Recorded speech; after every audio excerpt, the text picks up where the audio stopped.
What's going on, everybody? Welcome back to the Pack a Day podcast. I'm your host, Andy Herman. You can follow me on Twitter at Andy Herman NFL.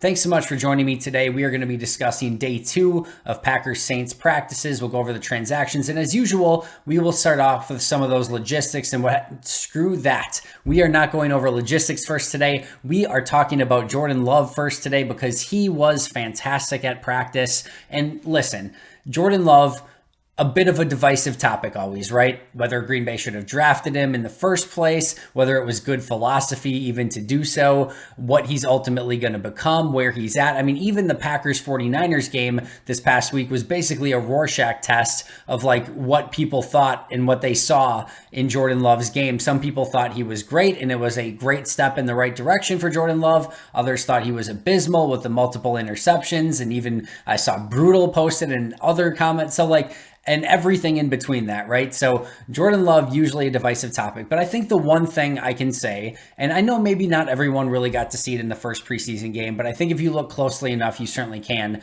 But the one thing I will say is that Jordan Love is improved from last year to this year at the same time. And that's exactly what you would hope for. And I think the level of improvement is up for debate, and whether he's far enough along in his development is fair debate and conjecture, and what he ultimately becomes. We can debate all of those things for days, but that's not what we're here to do today. I think, as I mentioned, the one thing that's fair to say is that he's been improved, but I think it's also fair to say that up until Wednesday, he hasn't really had that moment. There's been some plays, right? There's certainly, the Romeo Doubs touchdown against San Francisco is a great example of a play where he can look very good. He's had other plays going back to last season, training camp this year, mini camps, OTAs, etc., where there will be flashes where you say, okay, I can see that.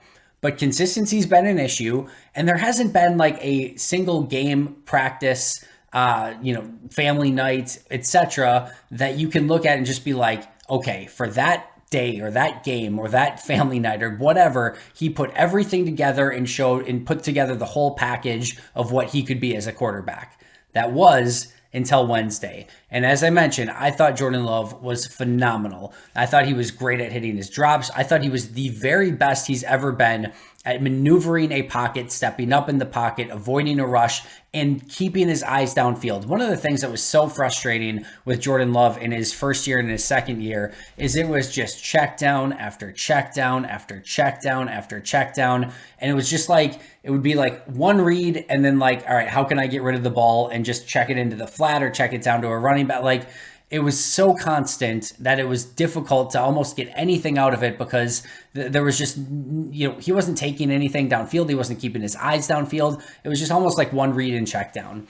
That hasn't been the case this year for Jordan Love, but I thought on Wednesday, he did the best job that I've ever seen him do of maneuvering the pocket while keeping his eyes downfield and keeping an eye and going through his progressions on the receivers down the field. He was great at that all day. And let's set the scene a little bit here. So before Jordan Love got the ball in red zone drills, the offense was brutal. And we'll talk about that more in just a moment. But on a day where the offense struggled mightily to begin with, on a day where Aaron Rodgers struggled to get anything going and was uncharacteristically inaccurate throughout the course of the day, Jordan Love was the guy who stepped up and basically put the offense on his shoulders, mostly against the number twos, and he was working with the number twos as well, but it didn't matter. What I saw to Jordan Love was the first time that he had a full day of just wow plays that made you really think of like, okay, if he can put a day like that together, that is the biggest sign that maybe Jordan Love can still develop into something. And that's why I think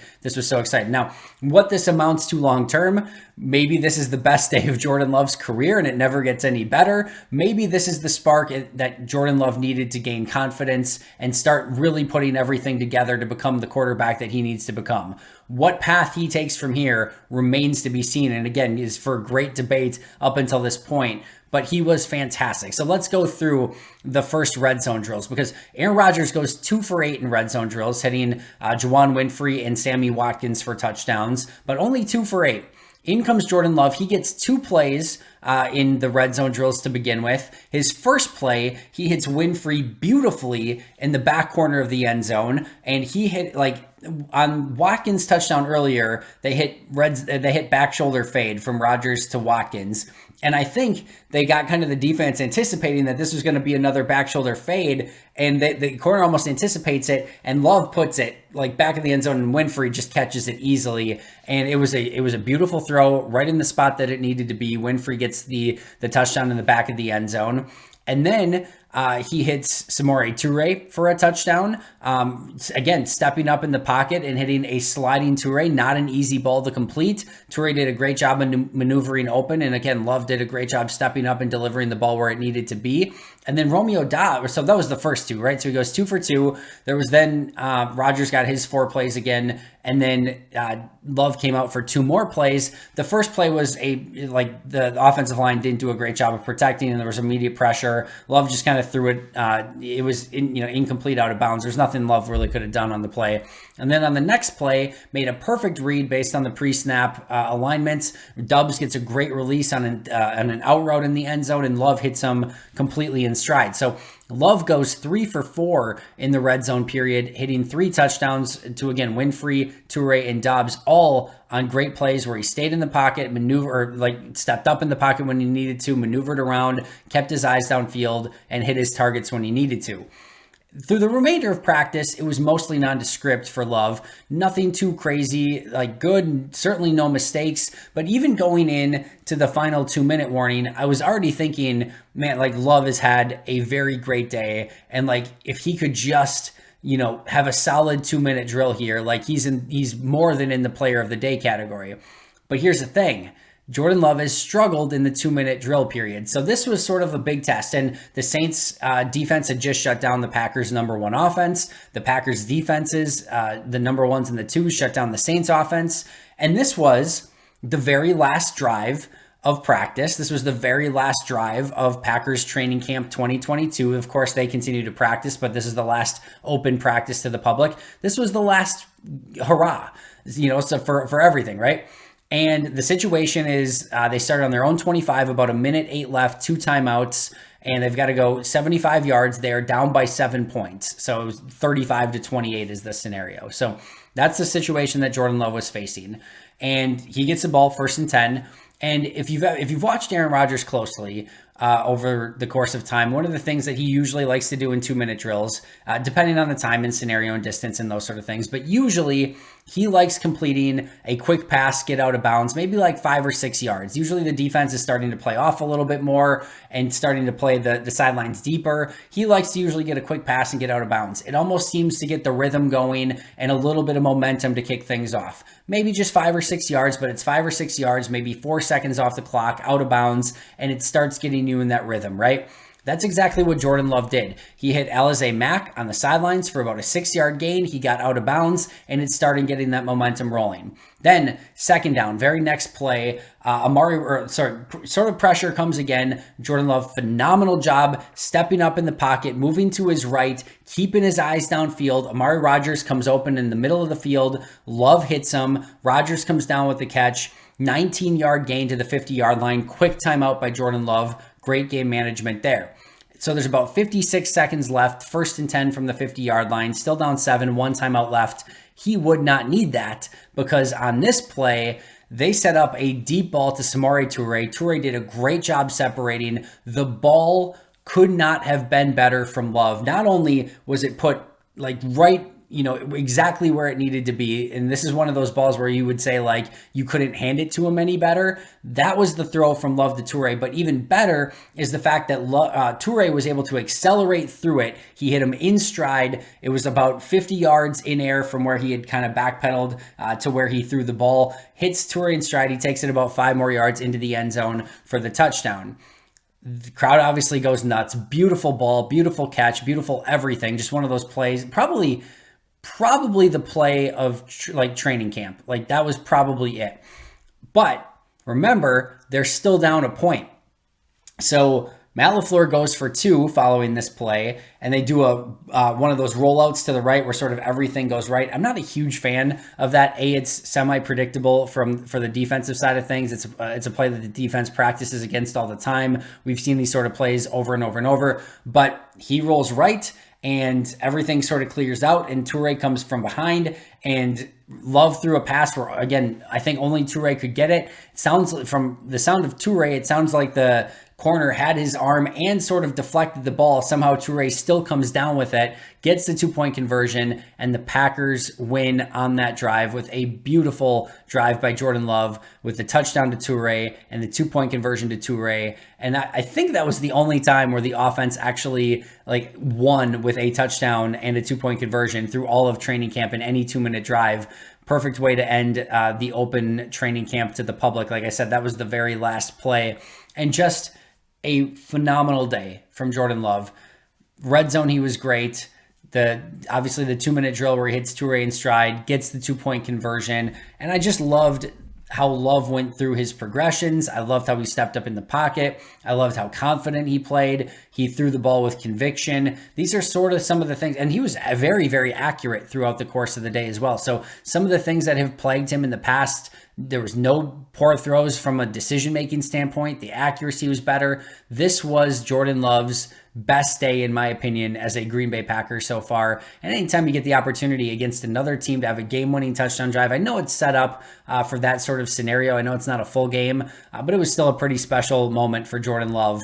And you love to see it. We'll see what happens. The big thing is now, can he carry over that drive and that success from Wednesday into Friday's preseason game? That will be of note, and we'll certainly be keeping a close eye on that. But really well done all throughout the day from Jordan Love at practice. All right, now we can get into our logistics. On Tuesday, I had recorded the episode prior to the reports that the Packers had signed safety Devontae Cross. So wanted to mention that today, and it was made official on Wednesday that the Packers did sign safety Devontae Cross. This is clearly due to a numbers game on the Packers defense. Tariq Carpenter and Darnell Savage and Ennis Gaines, like this in Dallin Levitt, right? 4 safeties all out right now, and they just need bodies. So enter Devontae Cross, and I'm sure he will see a lot of playing time on Friday. We'll see if he can, catch up with the playbook sooner rather than later, but he will be a safety for Green Bay on Friday. And then they, as mentioned, they waived Malik Taylor with an injury designation. And then they claimed former Packers wide receiver Travis Fulgham, who you remember was with the Packers in camp a couple years ago. They released him. It looked like a huge mistake. He had this stretch of games where he was playing absolutely phenomenal and then really didn't do anything since. Credit Dyer Carragher, and sorry if I'm butchering the name here, but credit him for pointing out that after the Packers had released him, he had a stretch of games from weeks 4 to 8 of 2020 where he had 29 catches for 435 yards and 4 touchdowns and put just, really nice string of games together. Ever since then, since week 9 of 2020, his stat line ever since, 9 catches, 98 yards, no touchdowns. So he had that crazy stretch of games where it looked like the Packers maybe had made a major mistake by letting him go, and he looked really good, and then had done absolutely nothing since. He was most recently with the Denver Broncos. So this move makes sense for a variety of reasons. I'd actually, when they cut Taylor and Danny Davis was out with an injury, I'll talk about that in a second, but when that happened, I had tweeted out, I said, Green Bay probably only has 5 wide receivers to go for Friday, because if they sit Watkins and Lazard, clearly Christian Watson and Randall Cobb, if those 4 guys are out again, all of a sudden you have only 5 wide receivers left to play. I was guessing that they were probably going to pick somebody up. They pick up Travis Fulgham, and what a perfect scenario for them if they need somebody to come in on Thursday who can play on Friday. Well, Fulgham has been with the Packers in training camp before, and he comes from Denver. Nathaniel Hackett in his offensive system, the most similar system you're going to have to what Matt LaFleur does. Obviously, a lot of influence for from Matt LaFleur into Nathaniel Hackett and what he's going to do. So it is a perfect scenario. This is, to me, both of these signings, Devontae Cross and Travis Fulgham, are they needed bodies for the preseason game, but they'll be able to go out and show what they can do, and you never know what happens from there. Both guys, never know, could be practice squad guys and get elevated throughout the course of the season. You just never know what's going to happen. So both guys get a chance, but in all likelihood, these are just end of training camp, preseason signings, and we'll see if anything happens of it. But I think both of those moves make sense. On a very good news, point here, Rashawn Gary returned to practice. It was not a major issue. Remember, he dropped out on Tuesday, returned on Wednesday. He was good to go. He had pressures and sacks and did all the Rashawn Gary stuff that he normally does. So that was a great sign. Unfortunately, Danny Davis and Rico Gafford were both out. They both had ankle issues. So we'll have to sort of keep an eye on both of those. Those are two guys. Rico Gafford probably fighting for that number 6 corner spot and was on all the core special teams units. Meanwhile, Danny Davis has been great in practice, had the great preseason game with the touchdown. He's really fighting for a practice squad and really to sort of get noticed maybe by teams that could potentially be in need of a wide receiver.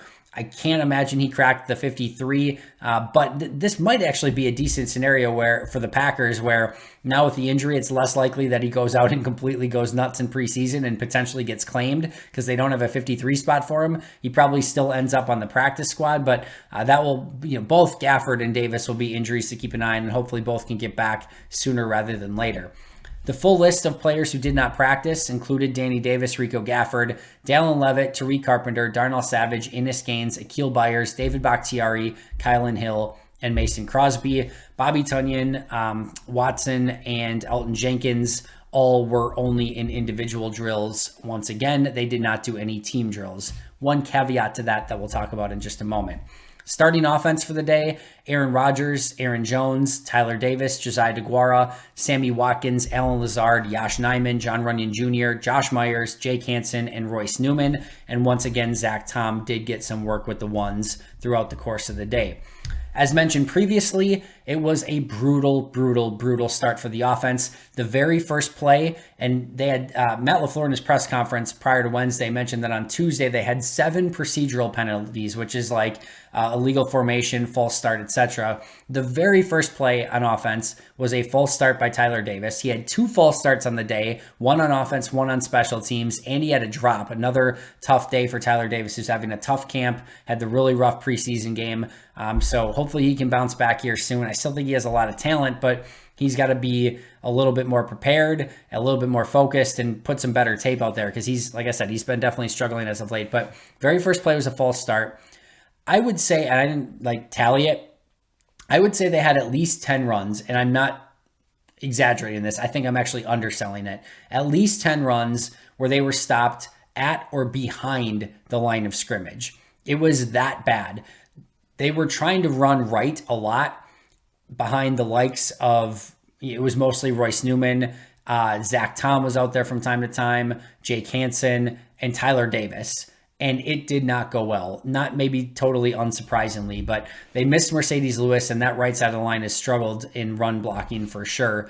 But they, I would say about 10 plus runs that were either stopped at or behind the line of scrimmage. They had no completions in the entire period, and Aaron Rodgers threw an interception. So that was the start. They did have 2 nice runs by A.J. Dillon and an okay run by Patrick Taylor. Those were the highlights. Everything else was, like I said, very brutal for the start of offense. They settled down as time went on. Of course, we talked about the 2-minute drill for Jordan Love and the red zone success that they had, but it started off really ugly. Speaking of ugly, there were multiple skirmishes throughout practice, none that escalated too far, but Jarvis Landry, I didn't realize this until I read it later.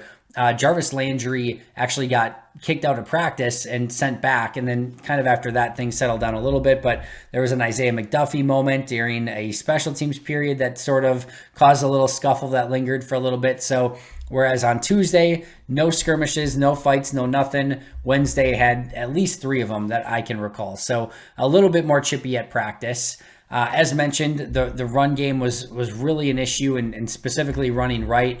As far as the offensive line goes, I would say from watching the 2 days of practice, I was actually fairly encouraged with the pass protection. I thought for the most part, Yosh and John Runyon Jr. and Myers and Hansen and Newman and Tom, and really the first and second team offensive lines, I thought they did a pretty good job in pass protection. You didn't see Rodgers or Love having to scramble or get like immediate sacks or anything like that. Definitely times where they had to step up in the pocket and maneuver and kind of get around some congestion, if you will. But overall, I thought the pass protection was better than I was expecting. But the run game was really, really rough. And this is certainly something that they're going to have some concern over. They haven't been able to run on Green Bay's defense. They weren't really able to run much against San Francisco. They couldn't run against the Saints in 2 days of practice. So that offensive line is going to have to do a better job of opening some holes, because it has been an issue for them so far. Clearly getting David Bakhtiari, Elton Jenkins back could go a long way in that, but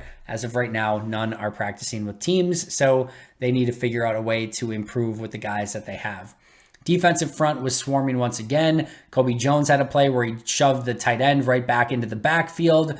And Kingsley Enagbare, for now, I don't know, 4 days in a row, going back to the preseason game, just another unbelievable day. The 2-minute drills, both at the 1s and the 2s, Kingsley Enagbare ended both of them with sacks. He had another sack during, I think it was red zone periods. He had what I thought was a forced holding penalty. He had another play where he bull rushed a offensive tackle right back into the quarterback.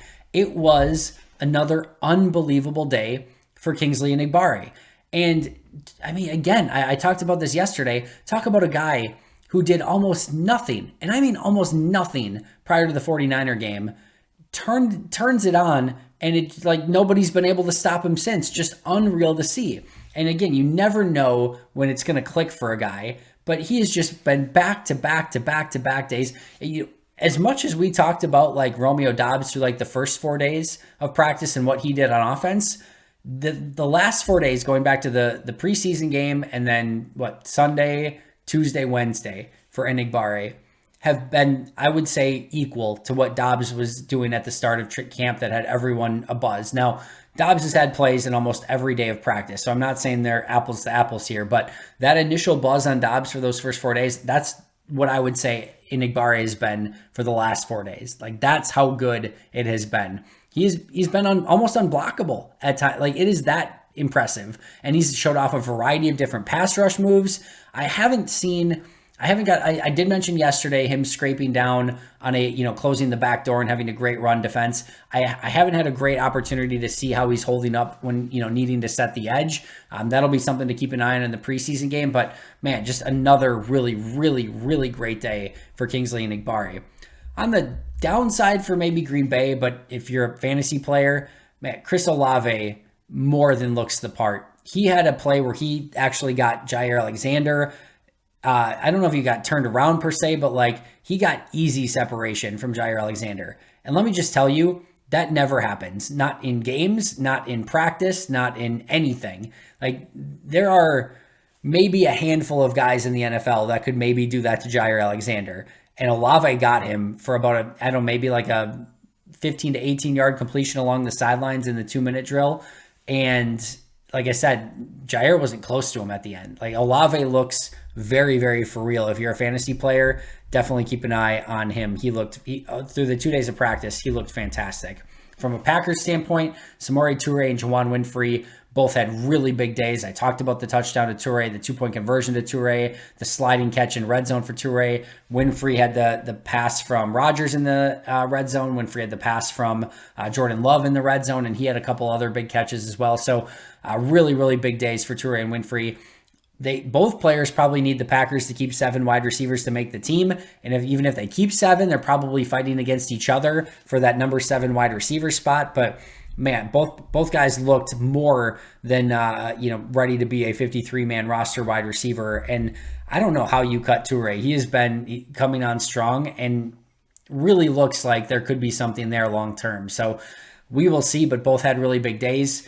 Chris Barnes had a tackle for loss, a sack, and a pass breakup per Ryan Wood. I was watching more of the offense. Again, 2 sides. You can sort of only watch one. I got to see some defense in the 2-minute drills and a little bit on the side, but for the most part, I was watching offense. But it sounds like Chris Barnes had a big day. Adrian Amos had an interception. I mentioned that caveat before for those 3 players who are only doing individual drills. Christian Watson was with the punt return team. Now, it wasn't live team drills. They were going at it at basically a walkthrough. But Christian Watson, for the first time, was fielding punts with the punt returners. So that will be worth keeping an eye on. Number 2 offensive line, Cole Van Lanen, Zach Tom, Michael Manette, Sean Ryan, and Caleb Jones. Caleb Jones getting time at right tackle. They are cross-training him. He's usually been at left tackle. He was at right tackle for the day. So I thought that was noteworthy. it makes you think, would they spend that much time cross-training him if he maybe wasn't going to have a chance to make the team? Who knows? But he's been good. He's been impressive. I think he has a legit chance to be on the 53. Not saying it'll happen, but I think he has a real chance. One of the plays of the day, Aaron Rodgers hit Josiah DeGuara on it was right in the middle of the field, up the seam, right over Demario Davis's head, and then Rodgers placed it perfectly. DeGuara caught it in stride. DeGuara got good separation as well. He continues to have a very solid camp. Tyler Goodson had a rare explosive run, getting through the middle, making a nice cut and getting upfield. We talked about the 2-minute drills earlier. Rodgers fell short on his. They got stalled out on the Saints side of the field after putting a decent drive together. The Packers defense was swarming on both the number ones and the number twos for the Saints. And then, of course, Jordan Love ended it with the touchdown and the 2-point conversion to end practice. Players of the day for me, Jordan Love, Samori Toure, Juwan Winfrey, and Kingsley Enagbare. If you wanted to limit it to 2, I'd go Love and Enagbare, but Toure and Winfrey definitely worth mentioning as well. That is going to do it for me today. Always appreciate you joining me. I will be right back here tomorrow with an all-new episode with a very special guest, so make sure to check that out and subscribe if you haven't already. But until next time, and as always, go Pack Go.